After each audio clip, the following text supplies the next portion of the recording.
In other news, markets around the globe have continued to plunge in response to the United States' new tariff policy.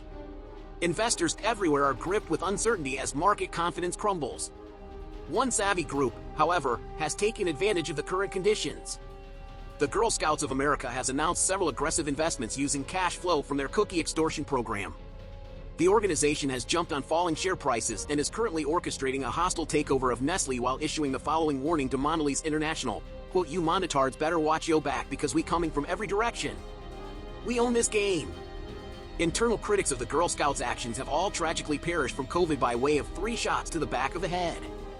In other news, President Donald Trump has announced that his newly implemented tariffs will be put on hold while countries negotiate their trade relationships with the United States, the exception being China, with whom the U.S. is ratcheting up a massive trade war. President Trump reportedly stated that, quote, "Those rice munchers are gonna see what happens when we stop buying their cheap garbage. What are they gonna do?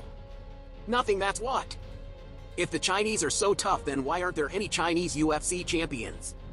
When informed that there is in fact a Chinese UFC champion, President Trump clarified, quote, "Women's MMA doesn't count." The president finished his statements with the press saying, quote, "We even do Chinese food better than them. Panda Express clears easily. Everybody knows this. Everybody says, wow, Panda Express is so much better. That's what they're all saying." It is unclear whether the president's statements will have any effect on the trade war. In other news, Congress has passed a blueprint for this administration's budget plan by slim margins.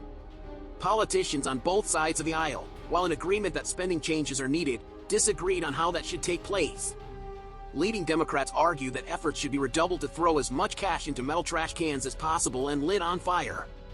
Republican opposers pointed out that the Capitol building is running low on toilet paper and more cash needs to be loaded onto the rolls.